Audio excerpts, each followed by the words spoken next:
దేవునికి మహిమ కలుగునుగాక.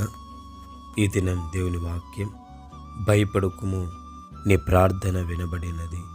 గమనించినట్లయితే గనక జకర్యా ఎలిజబెత్ వారికి వివాహమయ్యి అనేక సంవత్సరం గడుస్తుంది. వారు మృతులైపోతారు. అయితే వారికి సంతానం లేని పరిస్థితిలో జకర్యా ప్రతి దినము దేవునికి సన్నిధిలో మొరపెడుతుండేవాడు. అప్పుడు దేవుని యొక్క దూత వచ్చి చెప్తా ఉంది, జకర్యా నువ్వు భయపడద్దు, నీ ప్రార్థనను నేను విన్నాను, కాబట్టి నీ భార్య అయిన ఎలిజబెత్ నీ ఖచ్చితంగా కుమారుని కంటుంది, కాబట్టి నువ్వు ఎంత మాత్రం భయపడొద్దని దూత పేరుతో సహా చెప్తుందండి.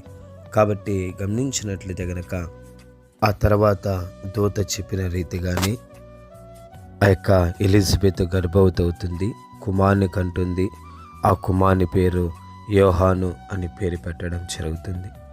కాబట్టి జకర్యా ఎలిజబెత్లో ఏ విషయంలో, గర్భఫల విషయంలో భయపడుతూ ఉన్నారు. అయ్యో సంవత్సరాలు గడిచిపోయాయే, వృద్ధులైపోతున్నామే, మనకు సంతానం లేదని భయపడుతున్నారు.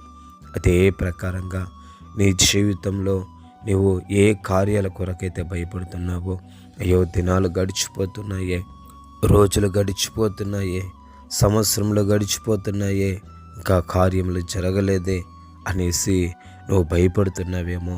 అయితే గమనించండి, దేవుడు నీతో చెప్తున్నది ఏమంటే భయపడొద్దు అని నీతో చెప్తున్నాడు. ఎందుకు ఈ మాట చెప్తున్నాడంటే దినాలు గడిచే కొద్దీ, రోజులు సంవత్సరంలో గడిచే కొద్దీ జకర్యా ఎలిజబెత్కు ఎవరిని దేవుడిచ్చారంటే యేసు ప్రభు యొక్క త్రోవలన్నిటిని సరళం చేయగలిగేటటువంటి బాప్తిస్మిచ్చు యోహానును వారి గర్భను ధరింపచేశాడు, వారి గర్భంను పుట్టాడు.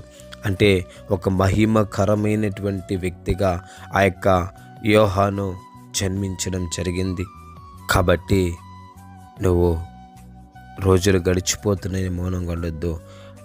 రోజులు గడిచే కొద్దీ, దినాలు గడిచే కొద్దీ మహిమకరమైనటువంటి స్థితిలోనికి నువ్వు వస్తావు. నువ్వు ఎదురు చూస్తున్నావు, దేని కొరకైతే భయపడుతున్నావో ఆ విషయంలో దేవుడు మహిమపరచబడేటట్లుగా, దేవుని యొక్క నామం ఘనపరచబడేటట్లుగా, నీ యొక్క కన్నుల ఆశ్చర్యానికి గురయ్యేటట్లుగా, నువ్వు ఆశ్చర్యానికి గురయ్యేటట్లుగా దేవుడు తన కార్యాలను జరిగిస్తాడే కానీ ఆయన మౌనంగా ఉండిపోడు. కాబట్టి గమనించండి, ఆలస్యం అవుతుందనేసి బాధపడకు, ఆలస్యం అవుతుందనేసి నువ్వు దిగులు పడకు. నిశ్చయముగా అది ఒక మహిమకు కారణమవుతుందే తప్ప వేరొక దానికి కారణము కాదు. ఆలస్యం అవుతుందనంటే నిశ్చయముగా ఇది ఒక మహిమకరమైనటువంటి స్థితిలో దేవుడు తీసుకుని వస్తాడే తప్ప ఎంత మాత్రంనో అలక్ష్యము చేసేవాడు కాదు నీవు ఆరాధిస్తున్నటువంటి దేవుడు. కాబట్టి భయపడద్దు. నిశ్చయముగా ఈ ప్రార్థన వినబడింది. జకర్యా ఎలిజబెత్ యొక్క ప్రార్థన విన్న దేవుడు, వారికి జవాబునిచ్చినటువంటి దేవుడు నిశ్చయముగా నీ ప్రార్థనను కూడా విని నీకు నిశ్చయముగా జవాబును అనుగ్రహించుగాక.